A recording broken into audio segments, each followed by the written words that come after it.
Sup, Alfredo?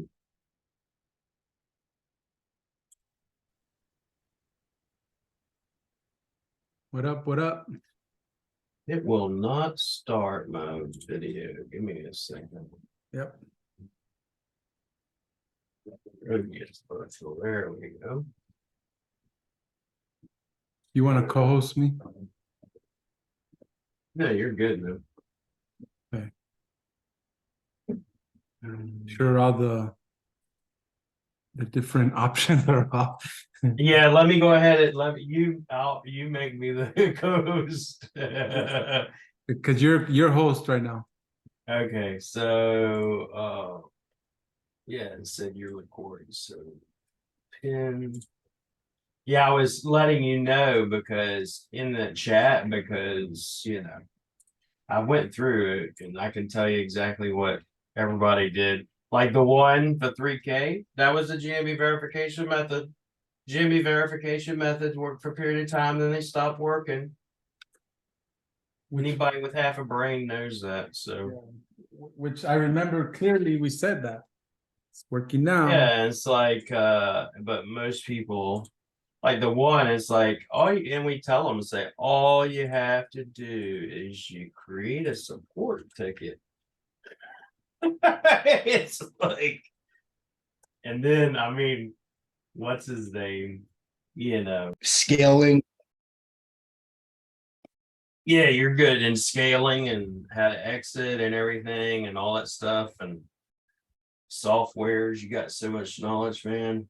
And because when I remember you following you and you said something about you sold the business or something of that nature, I was like, what do you mean sold the business? That explains why you went quiet. Because I was like, wasn't he just doing a Web 20 conference or something? And then out of nowhere, you went like blankety blank, you were gone.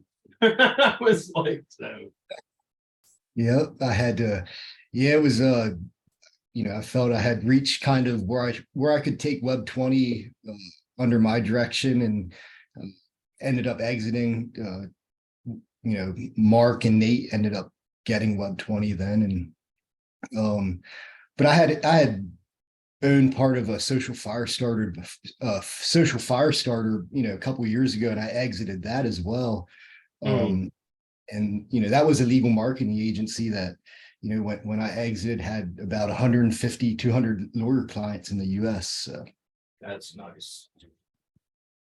So Chaz, I want to welcome everybody to GMB Pros, guys. Those that are on the replay, those that are live on Facebook, and today, we have Chaz on here. That was our big surprise. We didn't really want to announce it till later on. But guys, as far as like what we want to cover is a different perspective, right? A lot of you know Chaz, a lot of you, know his accomplishments, like we were just talking earlier. Here's somebody, guys, that started just like, we all did, right? Been to the mountaintop, exited, been to the mountaintop again and again. So I wanted to bring this value to us and ask questions. William is here today because we want to I wasn't gonna miss this. Like when you walk, like people that have done that, like they look at things different, they think different, they talk different, right? It's just very purposeful about it. One of the things with William Jones Marketing now is we want to become bigger, faster, better, stronger. And then, we want to surround ourselves with winners and get insights on how you look at things, how you think, and give us that perspective. And if you could just kind of give us an intro of yourself. I think it's self-explanatory, but like things you've been through, you've accomplished, and then like where you're at today. And then we do have a couple questions already, that people wanted to ask. But yeah, if you don't mind. absolutely. So anybody that doesn't know me, I'm Chad. Quick intro: I was the former owner of Web 20 Ranker, which I founded in 2015. I'm partner in Local Viking, local brand manager. I'm a former partner at Social Firestarter. I used to own localclienttakeover.com. I had several other smaller agencies. I have my Facebook group, and right now I basically I have a small bespoke agency, just chazedward.com. Social Fire Starter, Web 20, really were enlightening because, seeing the growth there and then exiting both of them. And then along the way, I ended up acquiring, I bought SERPship, which was a niche edit seller, a vendor of niche edits. I bought SERPship, and then I bought Fresh Links from Angel Cruise along the way. I built my own press release distribution service inside a Web 20 ranker that would rival something like AB Newswire. Built multiple little softwares and things along the way as well. So really a journey. I got into digital marketing from being a small business owner. I was like a locksmith and commercial hardware. And I had to learn Google Places and stuff a long time ago. And I learned it for myself. And I think that was the best experience I ever had, was just doing these things for my own business, whether it was building the site, learning how to rank locally, or run Facebook ads, whatever it was. I had to do it for my own business, where initially, like if I didn't succeed, I didn't eat. And then fortunately, I had a knack for local SEO, and I kind of developed Web 20 from, if you look back on like archive.org, Web 20 ranker, some of the first things I sold there was like bloggers and YouTube accounts and stuff like that. Some of it was arbitrage, some of it was internal. And then what I did was I dissected kind of what some people were doing with IFTT networks. And I started doing like the Twitter, launching from Twitter rather than from RSS feeds and stuff, and seemed to have a lot better results using Twitter. And I guess that really kind of led into me eventually, launching full scale, white label campaigns, building out my own guest post service.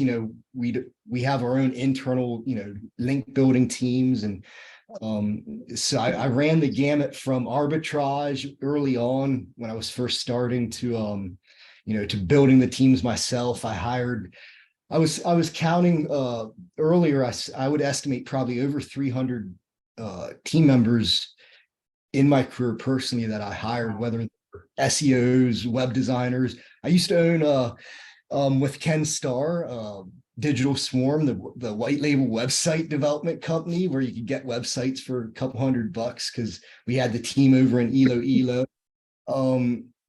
We built our own internet cafe over there.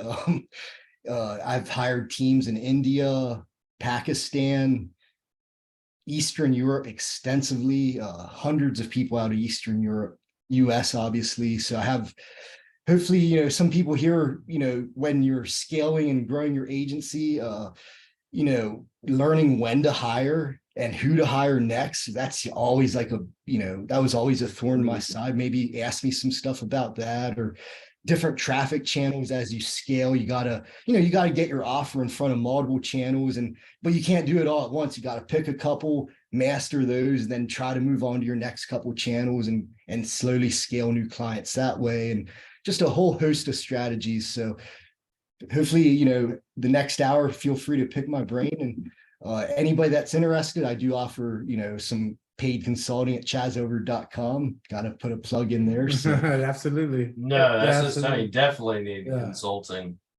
Save your ass and heartache.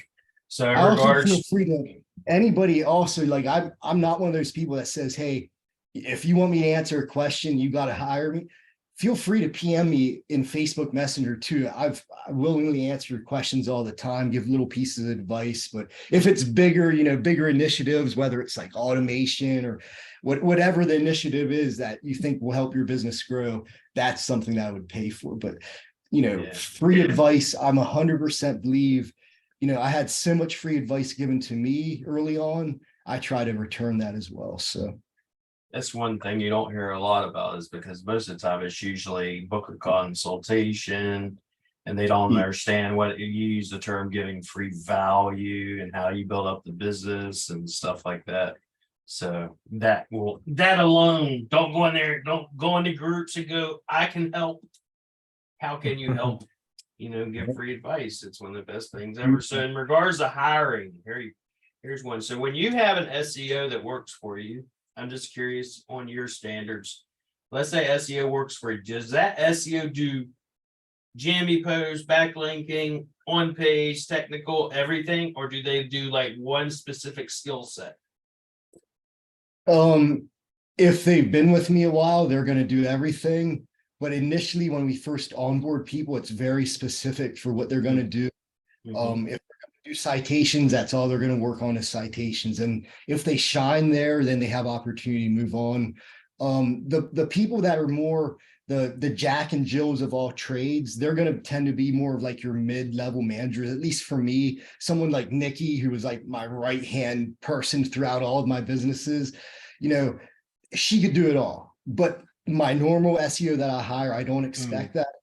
But so the key, what you just said there, per se, in my mind, was they start out getting to know the things. Then once they get to know a little bit of everything and they're well-rounded, then they're not just the SEO, they're an actual manager. Yes, yep. So it's totally, yeah. Same thing, kind of what we do is like we have the team leaders, and team leaders generally know a little bit of everything. Once we get them to that point. So it's interesting because a lot of people, when they hire virtual assistants, because I also run that agency, is like outsource sharks, in which everybody's like, well, what I talked to a guy yesterday, I want a virtual assistant. Well, what's the problem? He's telling me, well, I want him to be able to do GMB, I want him to be able to do this, I want him to be able to do that, I want him to be able to do this, and you want it for $250. That's not going to happen, baby. It's not going to happen. It's to hire a local SEO for that, right? That's what he's trying to get. So I always So if you want someone that can do all that, you need to pay for it. yeah. I mean, it's going to be higher fee because they're a much higher level skill set, not just someone that you're basically taking on to teach and train. So interesting. It's also easier to basically do like pre-training with them if they're just very focused. The SOPs are, they only have one set of SOPs to learn, follow. You can also test them easier too. If they say they had experience doing this, it's much easier to kind of qualify them there too, rather than they say they know everything and then suddenly they come in and you see a lot of shortcomings there. And that's probably not the best scenario, right? So yeah, I feel specialization, especially with your, I don't want to be demeaning, but like lower tier team members, lower skilled, right? These are your link builders, your content producers, whatever it is. Specialized, I think, is the way to go. Quality control is better. Training, promotion, all that stuff kind of gets more smooth because there's one set of standards then for that whole link building team. When you get a promotion, here's what we expect. It's so much easier to scale that way, I think, when you kind of systematize and specialize. So I would ask in that sense, because I guarantee you probably got it a lot too. Is there a lot of people that teach, for instance, specializing or niching down into one specific niche? Let's say HVAC or plumber or roofer. With white label, we're basically generalists. And we don't niche down, and then therefore we can't, if you will, specialize. So how do you how are you running your agencies where, hey, you're not in a specialty, so therefore it's not one size fits all, and you have a lot more backlinking opportunities and tactics that you have to wind up using because you're dealing with not just a few dozen niches, you're dealing with hundreds, sometimes thousands of niches. You get some off the wall ass niche that you've never even dealt with before. And then how do you go about doing that? Because I know a lot of people ask me the same thing. So as white label. So when it comes to white label, I guess there's still somewhat of a niche there. Like initially, like my heavy focus was local. I was more known for local. Web 20 was more known for local. So our niche was kind of local or GMB, and then kind of the supplementary services that surround local, right? And that kind of all is within a niche. And you could still service multiple niches, I think, within your niche. But I think some things that help you do that's like, if you can kind of, whatever helps you get expert positioning, whether you can get speaking engagements, writing, just because I might not have ranked, let me see, maybe a tailor, a GMB listing for a tailor shop. I don't think I've ever personally ranked that, right? I ranked a lot of stuff, but I still pretty good at local SEO, and my specialty would be, like, when it comes to SEO, would be local. So if you can speak about that, you can still kind of be that, take any client, as long as you define what your niche is. You have to have somewhat of a focus, I guess. Now, when it comes to like a client-facing agency, like, I'm a big believer of trying to niche down, but you niche down your packages or your offers and make it look niche down and still offer. So you could offer a local package for roofers that's roofer specific, but that same package could be, with very minor tweaks, could also be a local package that's suitable for electricians, plumbers, whatever you want. Lawyers, minor adjustments needed to all of it. So I don't know. I think as an agency, if you can get a niche that you can excel in, that you can kind of form a community that of your ideal customers, most, and that's what a lot of them are doing. If you have a niche agency, you have like Plumber SEO or something, right? And they have the ebook for how to grow your plumbing business, and they have a little Facebook group for plumbers, and that's what you need to do to be really successful as a niche agency, is to build that foundation. Example from my experience would be Social Firestarter. They had a lawyer Facebook group that was filled with like 10,000 lawyers. And then they held training programs, local marketing training programs for lawyers down in Florida. Lawyers would fly down and attend. And then the upsell from that would be getting into the done for you SEO as the agency. And when you have remember seeing Social Firestarter, and on the front of the homepage, I think y'all had a free ebook giveaway or something like that. Andy had an ebook. There you go. Yeah. He has a 365 ideas for, I forget, it's like a calendar for lawyers now. Lots of cool assets but for the most success, I think, one, niche agencies are the easiest, I think, to grow because of that. You don't have to produce a bunch of different content. 100% agree. Backlinks, content, web design, all of it.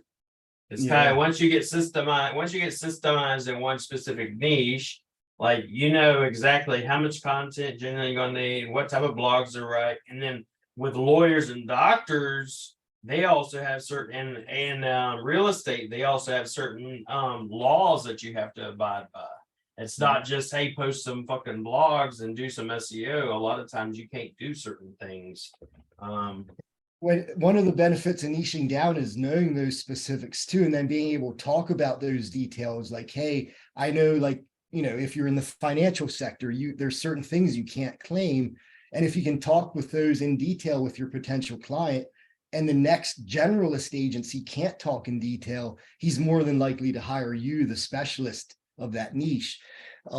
Same thing with the inbound marketing content that you produce, the ebooks, the white papers, the case studies.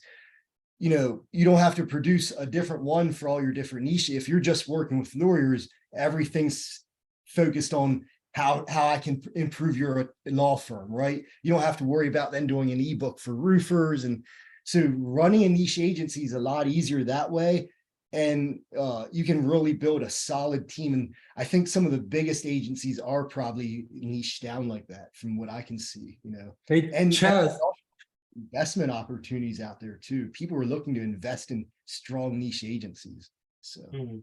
Chaz, so we talked a little bit about like the offer, right? Niching down your offer, and even for like the white label side too. And now, how does like somebody, the Alfredos, the Henrys, the Mike Marlinos, right?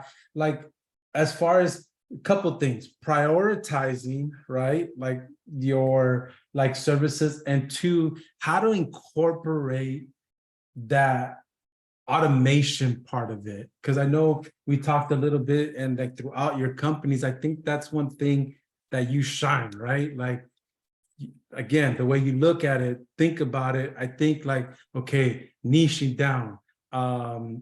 Here's the priority of services, and then how do you incorporate the automation stuff? Okay.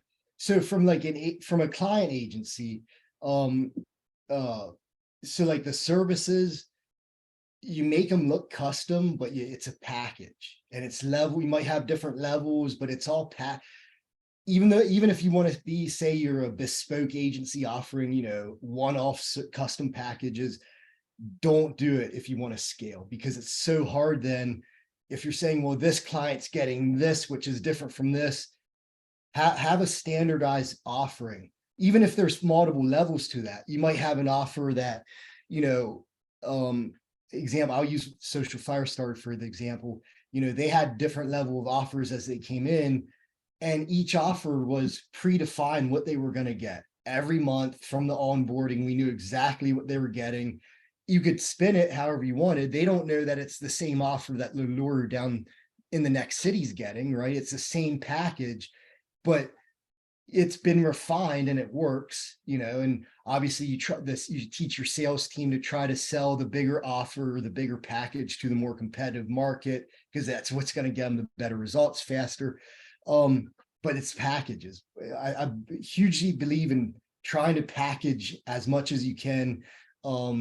Even if you don't want to call it a package, if you want to make it look custom, I'd recommend against doing that. If you want to see great success. I've tried the custom route. I've tried giving everybody, it's a catastrophe as you start scaling, right? And the results aren't any better. Like, they really aren't. Define scaling. So for people that don't understand, when you say scale, like custom, for me is fine at 10 or 20 clients. So I forget where I heard this, but somebody told me that if you couldn't take on like 100 or 500 new people right away, you're not set for scale. Scaling is that ability to just turn the floodgates open, turn that paid traffic on once you have an offer that's working well, and you know that it's converting, the return is right. Turn on the traffic channels, flood it. That's scaling, being able to do something like that. And in a client agency, it might be not such a huge floodgate, but you're still going to, slam your sales reps with calls 24/7. By, especially if your return on, whatever you're spending to acquire one client's a good investment there. Most agencies it is. And then once you have that package, it's easier to automate too, because if everybody that comes on board, and I know this is a really simple example, but everybody that comes on board, they get a Google Drive file that has their client name and their number on it, right? Something like that. That's the first thing that a VA would have to do across everything forever in my agency if I didn't automate that with something like Pabbly or Zapier. And then you just start automating every one of those mundane tasks that are involved, from onboarding a client onward, from collecting their intake to doing follow-ups, getting access to their account. All that stuff can be automated. That can vastly reduce the number of hours of somebody having to copy and paste, having to create copy templates up in Drive. No, all that stuff's automate from gate. They get a workbook, they get all their templates, everything's set up every month, whatever's coming, if they have to get reminded of a phone call, that's automatically done. You don't have to worry about any of that. And what systems are you using to automate specifically? Like what softwares? Is it internal something you've made? Because I know you've made stuff, or is it like a CRM, like Go High Level, or like something of that nature? I've used Go High Level in agencies before, and it's a good software and a good solution. But for automation, I think you really want to build that internally using either Zapier or Pabbly. And then you'll have to have, I use Google Drive and all the Google account, right? And what it'll do, and then Trello. Trello is a big thing too, because as stuff gets complete in Trello, it can then signal Zapier then can signal something in Google Drive to create the next file or to move something along. Every piece of it, of your workflow, you know, of like copy and pasting templates, whatever it is, creating checklists, QA check, you know, quality control checklists, that then all that stuff can be pre-populated. It can be automatically set up, you know, using, like I said, it's Zapier. You might want to use Gravity Forms, but Elementor Forms works as well. So what you end up having is a bunch of internal forms a lot of times on your site that kind of helps move the data across the different channels it has to go. But at the heart of Zapier or Pabbly to do the automated part, to put it where you want it yes, to be. yeah, you just connect everything in either Pabbly or Zapier, and you can just start thinking, okay, so example, an automation that we built in my new agency I'm launching, Chaz Edward, you know, is just when somebody requests an audit, it's automatically going to spin up an audit template. It's going to, the person that does the audit simply takes the information from the audit that we do from Ahrefs, from LV, whatever it is, plugs it into a Gravity form or an Elementor form internal, click submit, and all that stuff pre-populates into a Google slide deck that's like 50 some pages long. It's a tremendous, it converts crazy as very well too. Are you going to start offering this? I hate to keep stopping you and keep dropping gold, but so are you going to? I just added a form because Eldar from another agency. I used to have it on the front. I added a form with a GeoGrid to do the automated, because even though I already had on there is like speak to William, get a free audit, but I figured go ahead and put that thing on the front page, see if it converts as the GeoGrid with a form to get your free GMV audit. But I'm curious, are you going to, I know you know there's ways to do it, but how are you going to offer it as a service or as a plugin or something where someone can actually do that? Because it'd be very cool to be able to take that, and instead of you know, it automatically goes from the form into a slide deck. That's pretty wild. Yeah, they enter their info. You know, we obviously do the audit, like we'll run the Ahrefs, but we'll take the data, then basically we screenshot the data, put it in the form and just upload it right to it. But it does more than that. It also then converts to a PDF. It automatically emails them out with how many link to book the call with them to go over and try to close them. It links into where they can actually purchase right away without going through the call. And then it sends a series of prompts to if they don't schedule the call. And then when they schedule the call, it automatically then transfers to, if you want to use like a contract with Stripe where they can just sign it. All the stuff's pre-populated. And then that data is already collected up in the master Google sheet that has all your potential client info, and it's ready to set up all your onboarding templates and everything. So, and it doesn't automate it. You still have to, somebody still has to do the audit, but it saves all that mundane time. Yeah, but as much of it that you could get automated, you got automated. That's why I'm curious. It's exactly. Like, and you don't offer I'm just that as giving a it away service.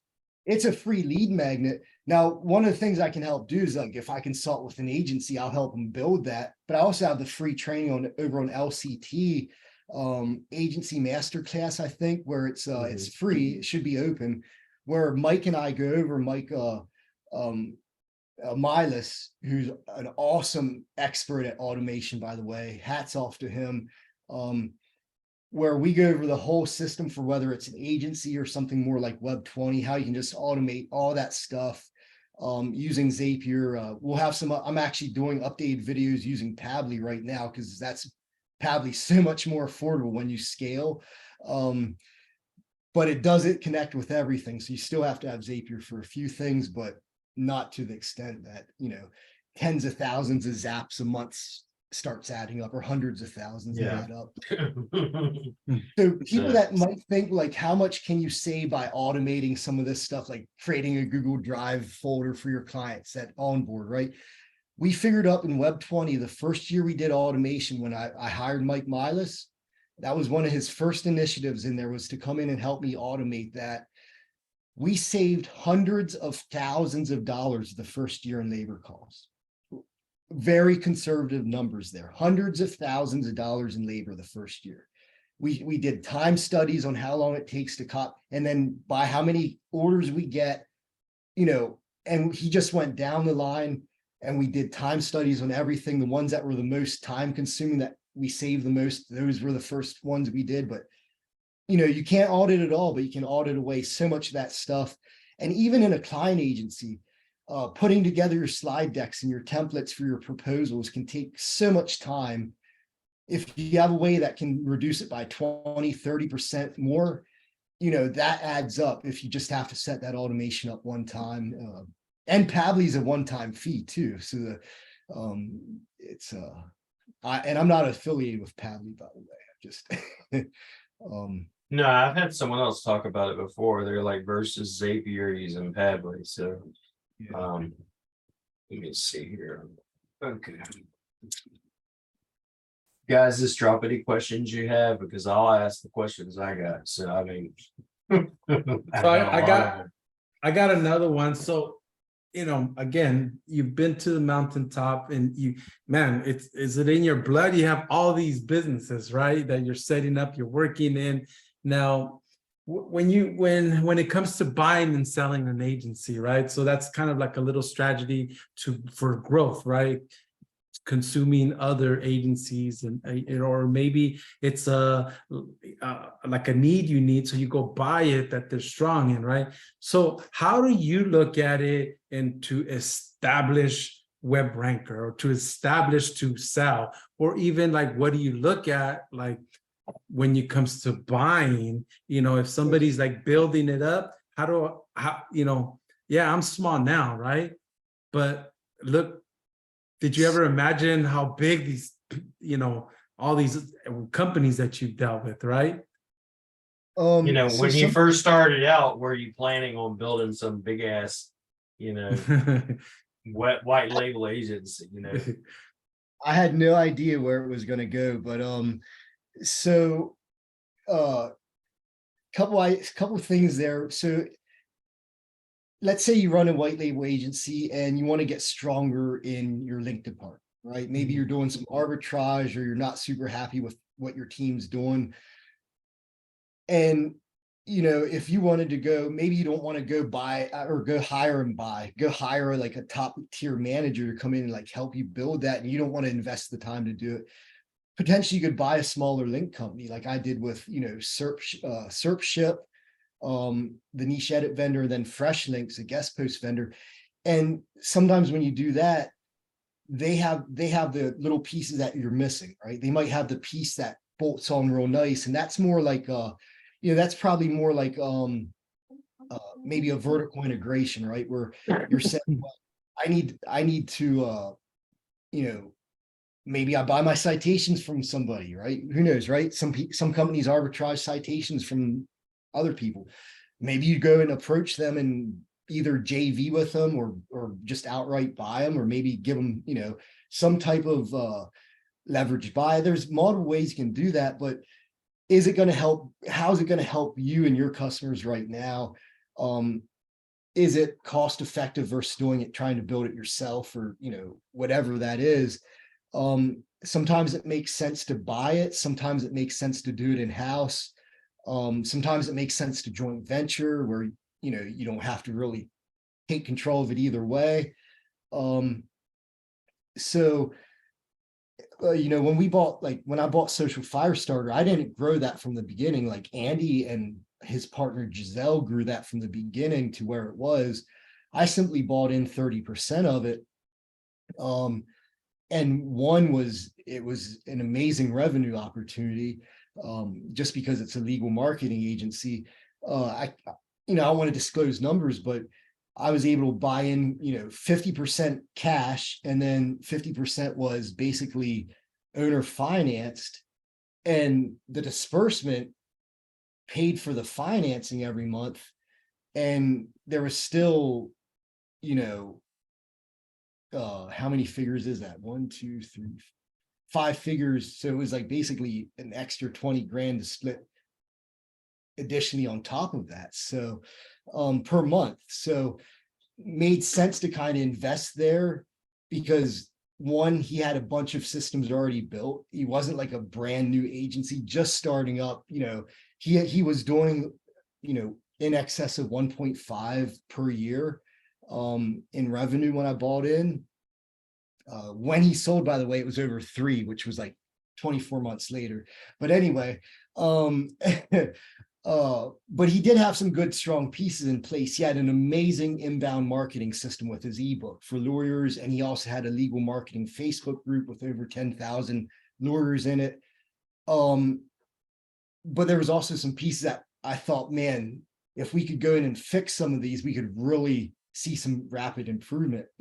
Things that can help increase client retention. Just a few months can drastically raise your revenue at the end of the year, right? So we did stuff with client retention. We went in and like trained their sales teams on what the possum filter is, because in legal marketing and local SEO, lawyers love either to have that virtual office, or they all are in the same damn building in the middle of their city, right by the courthouse, right? And they tend to filter each other out. So, but once we started educating them on the front end on the sales, we saw client retention increase tremendously, which helped obviously the bottom line at the end of the year. But then he was also reluctant to hire the team, or maybe didn't have the idea where that team should grow. So some of the first things we did was like, we hired a director of SEO when we came in, and it wasn't us. We actually, that was one of the things we wanted to do, hire a director of SEO, which was Victor Perez. We helped build out some of an internal team, not to do all of it. They used Web20 for a lot, and other vendors and stuff. But some of the core pieces that lawyers really cared about. Lawyers really care about their content. So we went out, found like really great writing staff just for the legal content.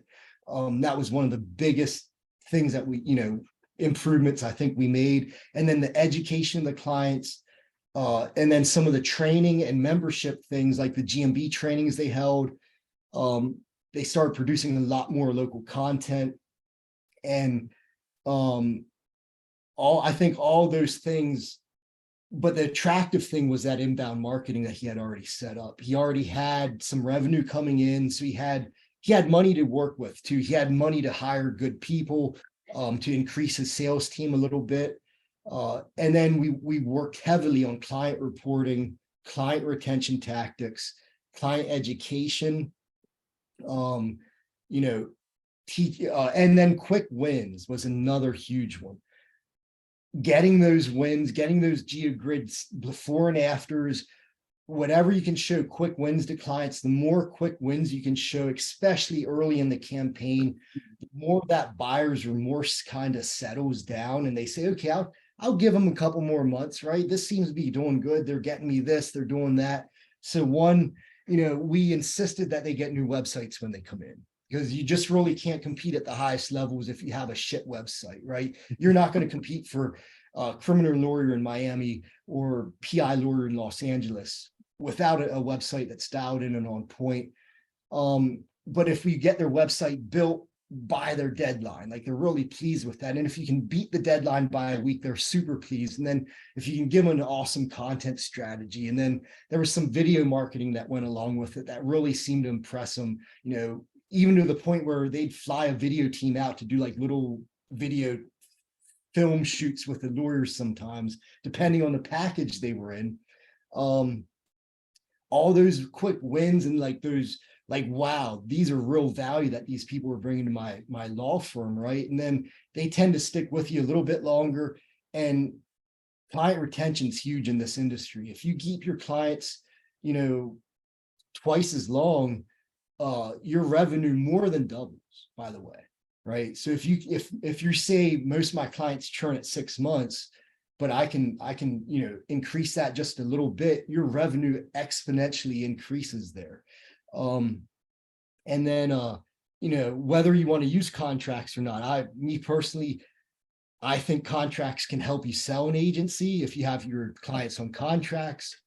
But some contracts can also kind of maybe be a hurdle to closing clients a little, but I don't know. So it's every growth, whether you're going to buy an agency or going to buy a site or you're going to buy a little software you need, I guess weigh it against trying to do that yourself and get it to that point. What's the time going to be? What's your financial investment? And sometimes it makes sense just to go out and acquire it or become partners with them or a JV or something like that. But it sounds all rosy, but there's also some things you got to look out to there. Make sure everything is documented, everything's in writing, disbursement schedules are written out that, especially if you go into help grow agencies or something, right? Make sure that, if revenue grows, partner disbursements grow, and that stuff's written out. And then that disbursements are, basically guaranteed as well. Make sure some of that stuff's important. Some of the stuff I overlooked, and I took little hits here and there in my journey. And I think all those things are avoidable now. If I would have known that back then, I could have insisted hey, let's put a little disbursement schedule together and put that in the operating agreement, right? But still, it's can be very lucrative, And 2 years later, I sold my share of Social Firestarter to SMB team, and it was definitely a journey there. So Awesome. I know, Riz, you had a question you wanted to ask Chaz? Yeah. When you said when Trello moved over, would move the box over, what was the one that would signal to create something? Was that Zapier or Pabbly, or because I haven't seen that in Trello yet? yes, you might have to have but no, you can use Zapier to create a Trello card or to move a card or make a copy of a card and put in a new column.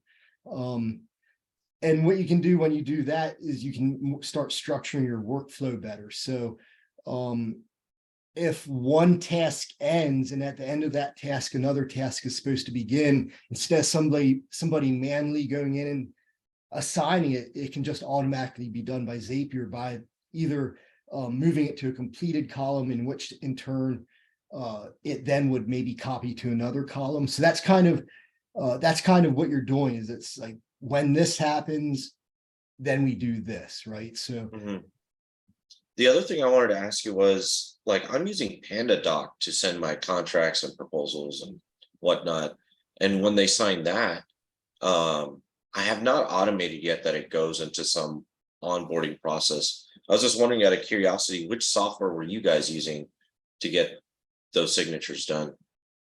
Okay, so in our agency, what we did, so Web20 was different. Web20 was e-commerce and a WooCommerce store, so that was a lot different, right? We didn't sign contracts. We just, here's the button, you go put it in your cart and you buy, and then we onboard you. But in our agency, so the proposal, when we did the proposal on the phone, there was either a button, and again, it's all mapped out in the videos over on Local Client Takeover, the exact steps and everything, all the zaps you need.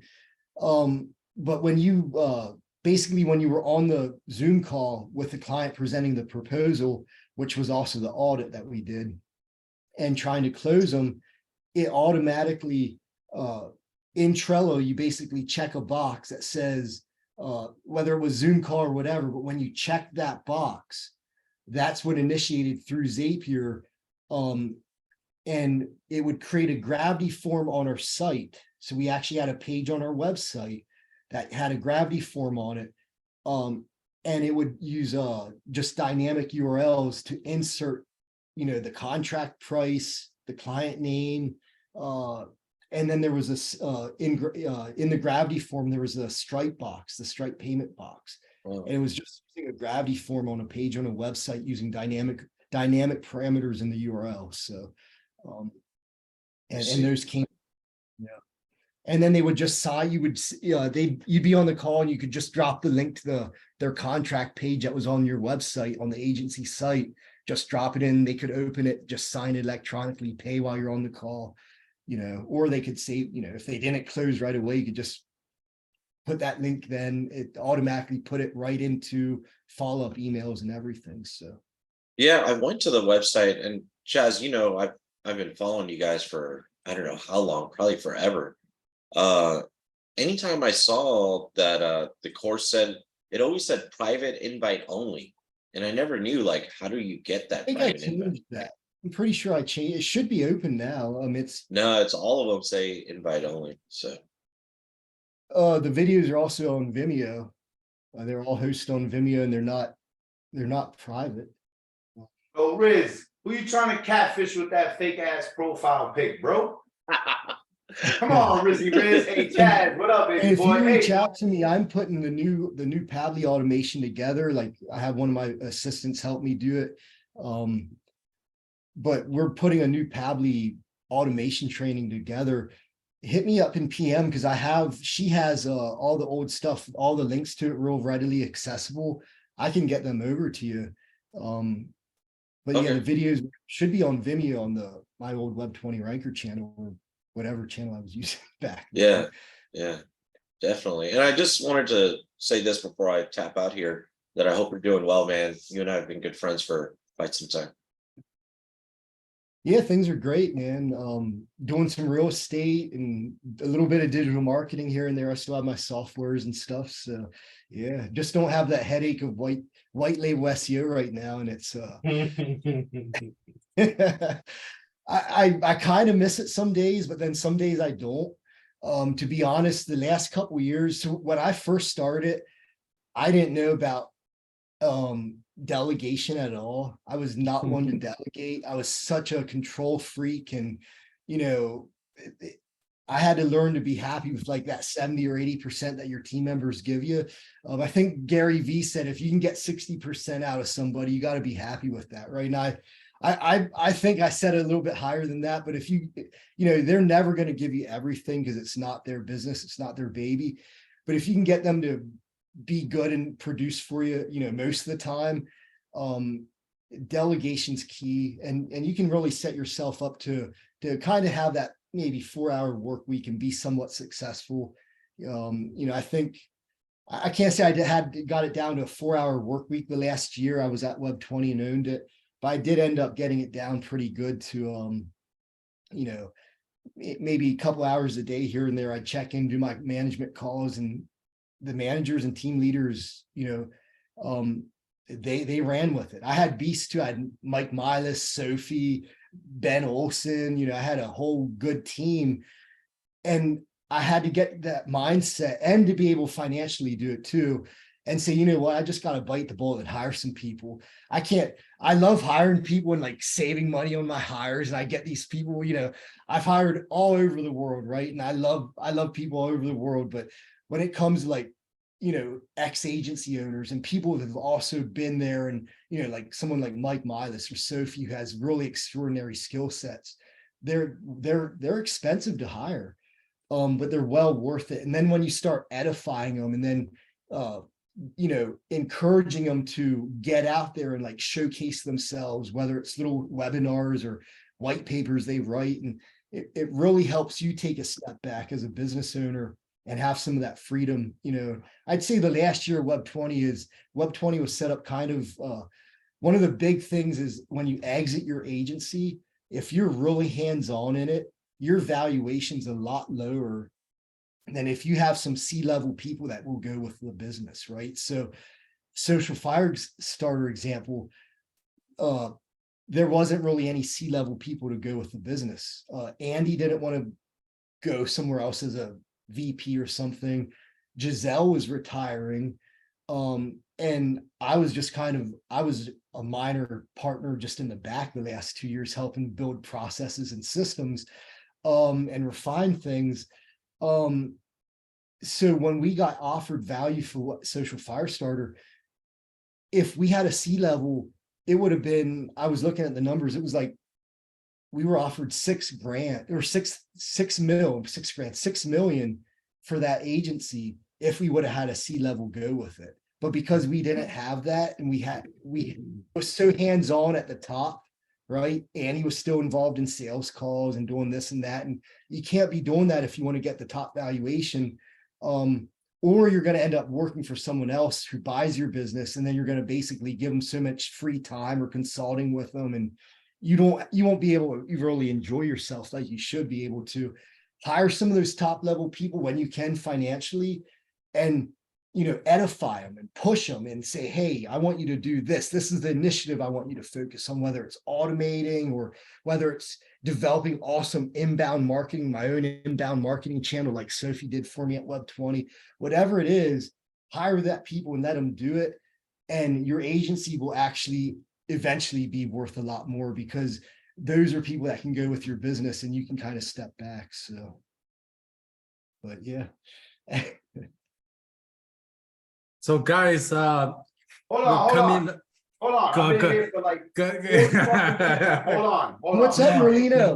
I've Good been trying to seeing say, hey, Chaz, man, I've been in here for like 45 minutes just to try I to see say you, hi man. to your ass, bro. How, I've been taking notes though, and bro, and I know you had that shit automated, then had that shit rocking and rolling. Rest in peace to Ken, to back then, right? And got Nate the Great. You know what's funny though, bro? As you were talking just now, I was fucking reminiscing.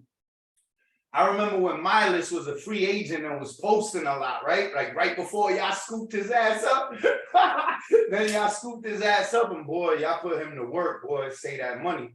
And for people that ain't catch what Chaz said, and maybe you don't know, a lot of people talk this or that. This is a man that been doing this shit, been doing numbers. Underdig what I'm saying, bro. Him and Mark been doing this shit big. So take what he says with more than a grain of salt. Take that shit for factual motherfucking data, and if you try to reroute it or rearrange it, you're the one that's fucking bugging, bro.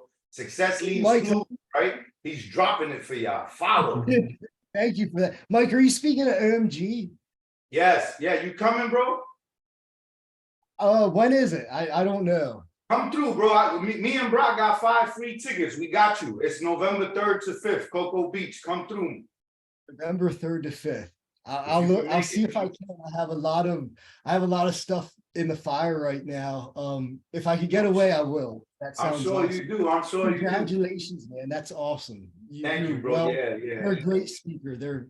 Yo, Chad. So funny enough, bro, you remember, keep my niche private and shit, but when I first came around, I was just buying gigs and, even trying to do the white lady, right?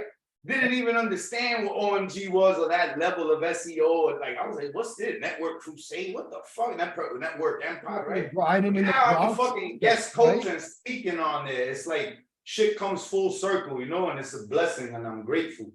You were up and I'm there glad to grinding. have people like you. Bro, you know how far we go back. Chaz, come on, baby. Down in Florida, I remember that. Yeah. Been a long time, bro. Yo, matter of fact, I haven't been on Skype today, but Nate the Great hit me up. I think he wanted me to check out something y'all been working on and shit. So we'll probably end up on a Zoom if time permits sometime soon, bro. Yo, Will, peace and love too, bro. I didn't mean to come hijack the end of your little thing. Sorry, Alfredo. Good, bro. Impatiently waiting, like, yo, turn my mic on. Yo, turn my shit on. Look, just so you know, I ain't lying. I ate dinner while I was listening right here. And Chaz, I sent you a private message too, bro. I wouldn't mind learning some of them automations with Padley, and I got a little bit of it going on, but again, I like to learn from the best. You already know how that goes. I just let other people automate it. I just give them the ideas. Hey, can we get rid of that step? And they go in and do it. And we're putting out, like I said, I'll find the old Zapier steps for everything. We have it all mapped out for LBA, a ton of the Web20 sales stuff, the proposal, I think. And I'll get that available. I'll get links to all that if anybody wants it. And then when I get the Padley stuff out, I'll be that's all just going to be free. I'm not going to gate that stuff. I'm not sure why it's still gated on LCT. I sold that site, so I don't have access to it. Or I'd ungate it for you, but I still have all the slides and all the steps and all that. We were just reviewing them the other day. So nice. Thank you, man. That's amazing. You look good too, Chaz. Good to see you, man. Thanks. I like that chain, by the way. Thank you. I see you got yours tucked away over there. I got mine tucked. I didn't want to pull them out. Hey, Riz, last thing, bro. You need to change that profile. You're using your real name. Take the catfish profile off. Yeah, I was in a Black Hat World Zoom call the other day, and I had a different name on there. I don't want those guys knowing who I am. So you need 2 Zoom accounts, Riz, because it's like you live in 2 lives, bro. Like 2 profiles. Just have 2 Zoom accounts. Yeah, he Yeah. messaged me before when we first met with this and said he wanted to come see us over in Surigao in the Philippines. He's telling him to find himself a nice woman and all this. And then I meet him at the damn conference. I'm like, you don't look nothing like your fucking profile. So yeah. All right, y'all. It Good threw seeing me y'all. off too, because I know Riz as well, and I was like, "Is this Riz that I know or not?" I had no idea because of the picture. So That's funny as hell. I wanted to tell you something, Mike. So someone's spamming for Mike's account, creating another Mike account. Welcome to my world. That's all I got to say. Welcome to my world. People learn. I just got a message today saying we're going to take you out. We got lots of SEOs and web devs, and we're going to take every social media account of yours down. Enjoy it. Try it. You know, but like I think Chaz or someone said, get yours verified. Mine is Yeah. verified on Facebook. I'm So in the middle of waiting. I'm waiting for that shit to, because I feel bad, man. I don't want nobody getting fucking scammed, and you know what I mean? Like that's terrible. yeah, it's like my group got hacked. Facebook won't help you with that shit, but with your personal profile, I'd have that shit because you have to do your driver's license. If I want to change my profile picture right now, I have to change my profile picture. Then they're going to ask me for my driver's license again. Wow. Dang. So it ain't that easy, and you can do it with Instagram. You know, most of them Twitter or X, whatever the fuck they want to call themselves now. You can do that with all of them. So, and the biggest one is then people will act and they will scam you. They will do it, you know, and they will. Then you know, it is what it is.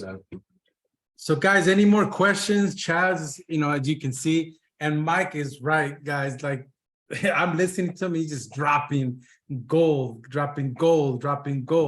Boom, boom. That's right.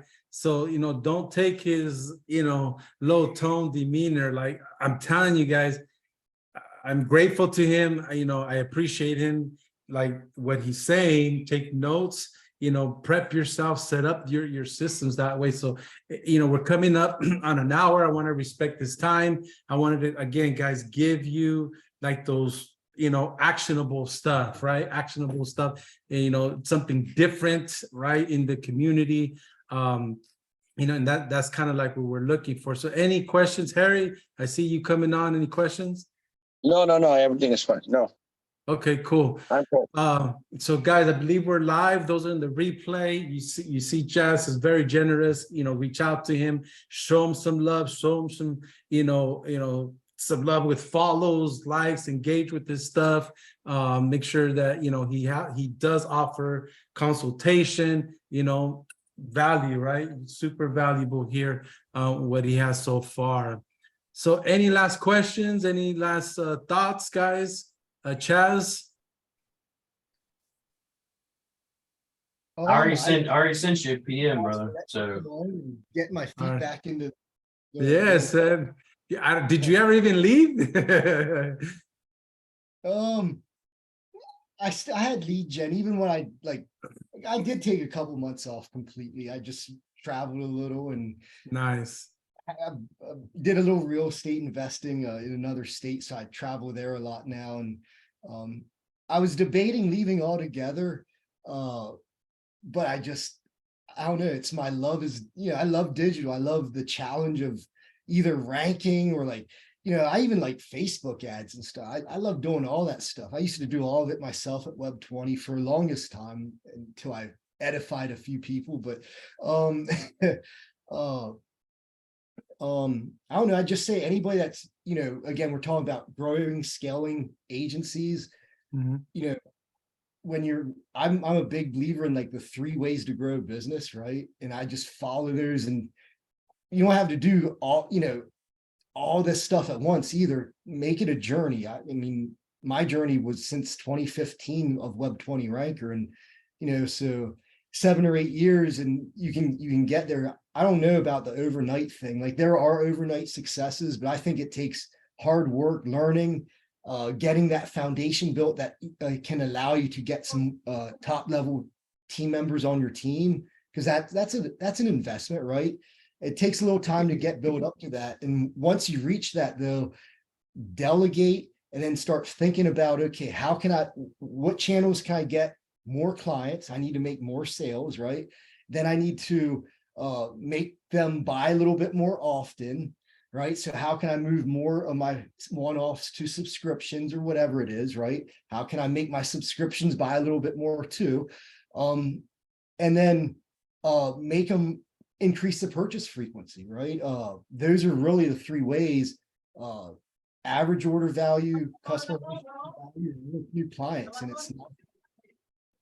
Oops, somebody's. And it's not, and there's honestly, it's like a lot of people, and especially in white label will deal with this. It's like, and almost there's a scarcity syndrome or something with some people. They feel like, you know, if you're taking clients, they're on lack. There's billions, there's millions and millions and millions of millions of businesses that need digital marketing SEO services. So it's not something like if this one person's is successful, like if Chaz, he's a white labeler successful and I'm successful, Mike's successful. Awesome. I love it. It's not a matter of me going, oh my God, he's more successful than me. What the fuck? Why is he better than me? No, I go, let me book a consult with fucking Chaz and go, Chaz, what can I learn from you? What can I learn from Mike? What can I learn from Alfredo? What can I learn from all these people?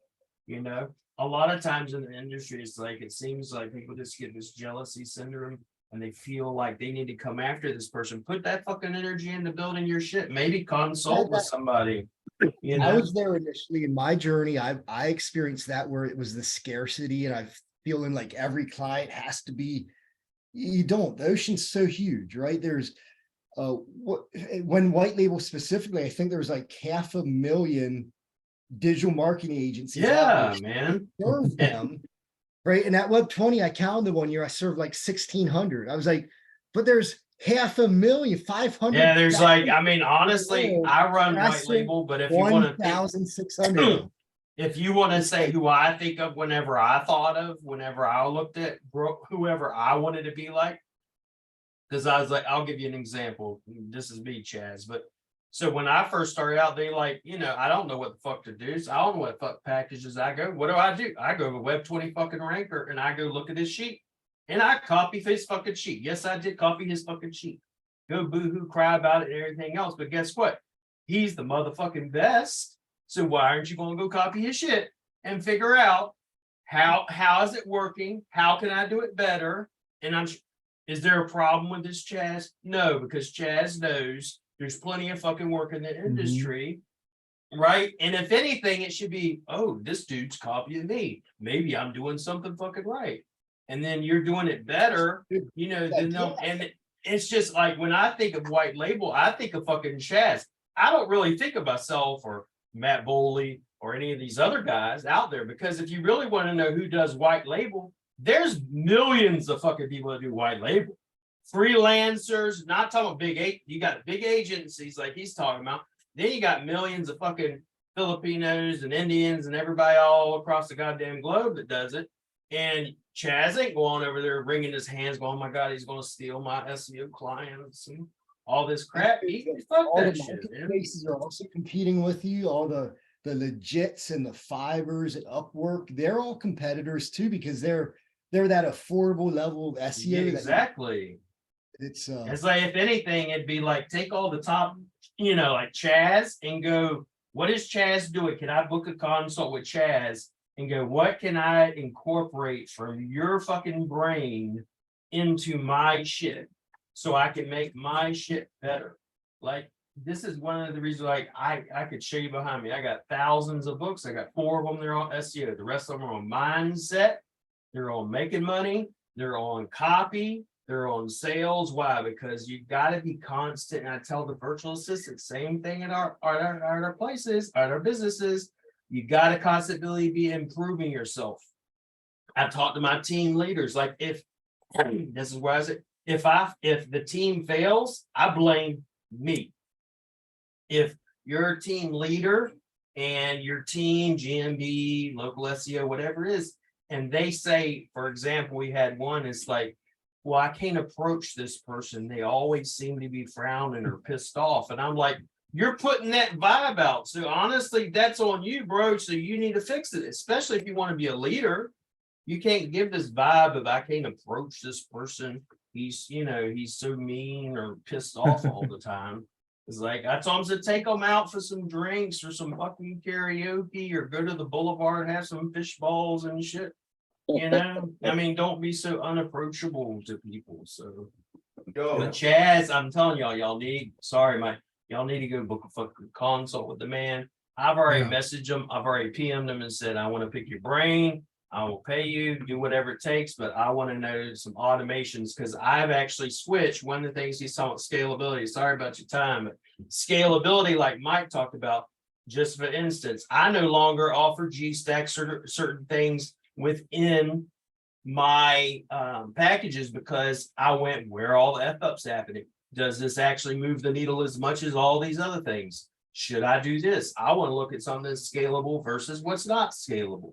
And then I change a lot of things like the forms. I don't use Zapier, but I go, how can I get all this shit into one funnel so I can have all this information? So whenever I go to want to do a promotion or do an SMS, I hit a button and all that shit goes out to my entire email list. So I'm looking to talk to them about automations as much as fucking possible, so I'm excited to see what you do with your new business too. So if you've scaled a lot of businesses and you did 7 figures multiple times over and over and over again. So I'm very excited. So right, it's always. No, I love to have you back, bro. Don't let it be a one-time hit wonder coming here. I want to see you like repetitively. If I got you, I'd be like, listen, how much it gonna cost? Get your ass in here. I want you in here as much as possible. Not for everybody else, for my selfish ass, because I know they don't got questions. Like I've told Mike before, he comes there talking about CTR. Mike, I'll pick your fucking brain for these people that don't want to talk shit. They don't want to open up the damn mouths because they're too damn shy. That's the problem. Why most people don't get successful. They get around successful people and they get all shy and be like, I can't talk to this, same way a sexy woman walks by, I can't talk to this beautiful woman. Bitch, I'm gonna talk to her. Let's talk, because I've been seeing his stuff all the time. I've been seeing, that's what I said, Chaz, I know, like, he doesn't brag and say, look at my Porsche and look at this and look at that. He's like, I want to help you. PM me, DM me. I don't, nobody out there that I've seen do that shit, and he does consults. So y'all better jump on that before I take his damn time, because I'll do it. I already told him. So it's good to see Mike in here. I know Mike's been busy. He's been speaking at conferences, bro. I'm like this close to going and say I was going to go to ONG. This close. But if I go to the States, I have to go see my mom and stay there for like a month or two and then swing down there to OMG, because I was asking about that, but it's like in November. It's coming real soon. So he's been really busy. I know that's why he's not in here as much, and he's been running around like teaching people and doing all types of shit besides his own business. So I'm thankful just to be able to see his face. So Will, thank you. And I'd like to say something real quick that y'all was talking on real quick. I'll try not to go on a rant, but this is some real important shit. So two parted. First part is some people if you really want to make this shit successfully, right? Forget about the SEO, whether you know SEO, doing SEO, because you could just go sell SEO and white label it off, right? Here's what I'm saying, like mindset, right? Or your personality wise, whatever word you want to use. If you cannot accept an abundance mindset and get off the broke man mentality, as they call it, the scarcity and or the domination mindset, like I need every client, it's me versus everybody.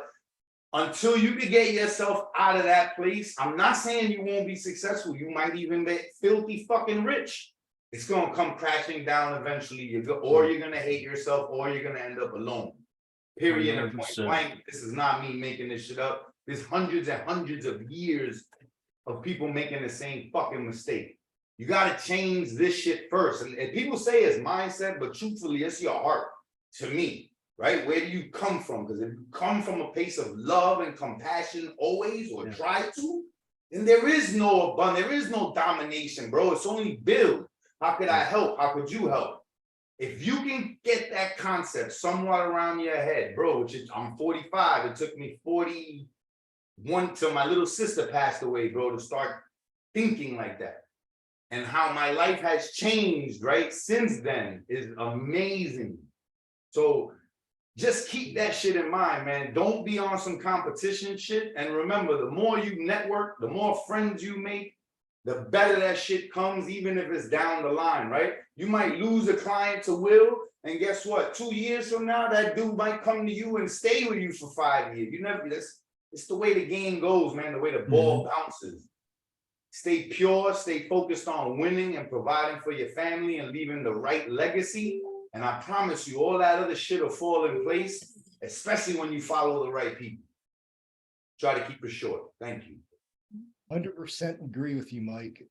The abundance mindset is huge.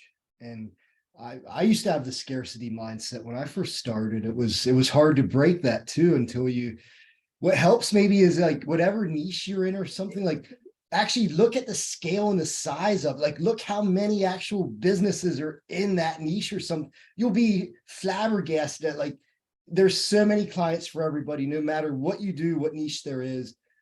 And I agree, abundance. Yep. That's one. Value. I'm a huge believer. Lead with value. Give it all away. Give it all away. Yes. Whatever. There are so many times, just for example, Alfredo and Michael knows, I won't go on too much of it, but there's so much garbage out there where people will say certain things about you when they start seeing you successful. I've had people come to me and be like, listen, I use Web 2.0 or I use this person and they want to talk shit. And I'm like, oh, number one, I won't accept them as a client because I know they're going to have the same fucking shit happen with me. They're going to blame me. All right. So I don't want anyone ever to go, hey, Web 20 ranker did this and this fucking sucked. I don't give a shit about that sort of thing. So then number two, what Mike hit me with, what I just told him about, I had to turn off my camera. And I had this happen as well at the conference. But one of the things you're going to have to realize is more successful you are, right? You're going to have people that just don't fucking like you. Nothing you do. Even if you sell fucking ice cream, they're going to fucking complain about the fucking ice cream. It's not too cold. It's not the right flavor. You didn't do it the right way. But here's the thing. Like Alfredo's going to these conferences and stuff, not because I don't want to, just because it's fucking $4,000, $5,000 from my ass to get over to the States just to hang out and see the people, see my mom and dad. That's who I want to go see. But then here's the thing with Alfredo, the biggest fucking compliment Chaz, I guarantee, can get, or I can get, or any of us can get, or Mike can get, because I've seen Mike get them too, and Alfredo's get them. What Alfredo at the conference is say, you know what? This guy I know right now, I can mention him, Adam McKenzie. He merged with Hype Digital, and before he was with Hype Digital, guess who he was with? When he started with 4 or 5 clients, and who helped scale his ass? Me. He comes up to him and says, I got my start with William Jones. Then another person, I got my start with William Jones, or I got my start with Chaz, or I learned how to do CTR with Mike, or whatever. That's the biggest fucking compliment for me. It's not, oh, you're the biggest SEO, or the best SEO. I don't give a shit about that. I've had so many business owners, just like Chaz or anybody, says, listen, I was on the verge of shutting my damn business down and this happened. Or I've had people come to me and say, listen, I was having so many financial issues, it was tearing my marriage up, and now this has happened.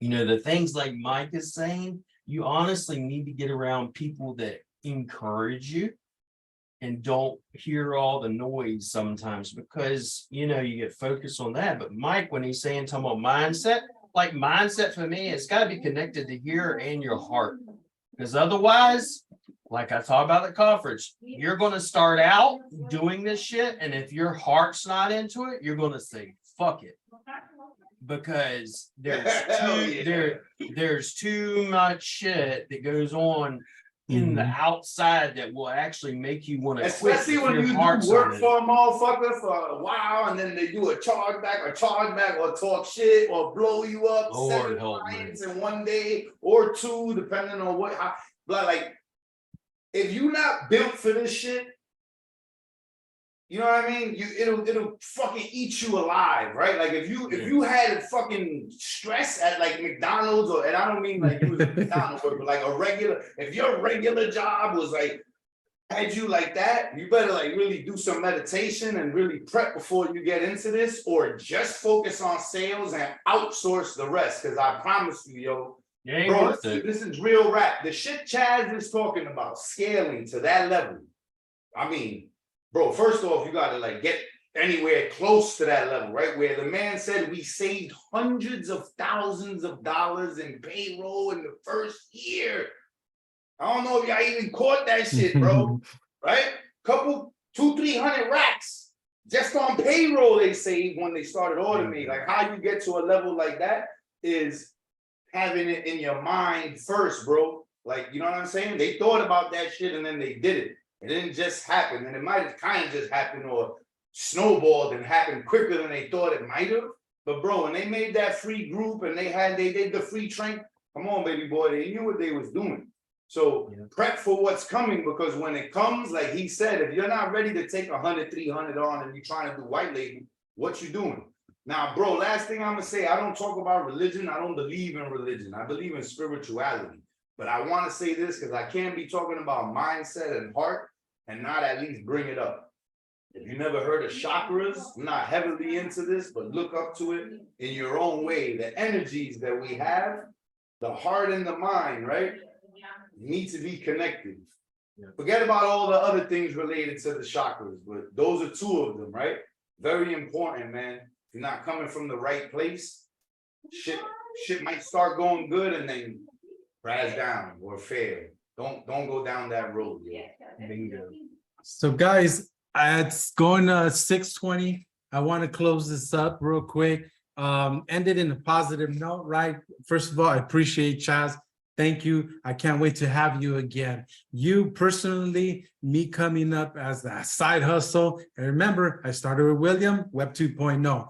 Bro, just to let you know, I know you're not part of that organization. You know, you sold it, whatever. To this day, if somebody tells me Web 2.0, like, hold up, time out. Why are you leaving them? Because I know they know what they're doing. Like, no, I straight up have told them, stay with them. So much love. There's plenty of ocean here.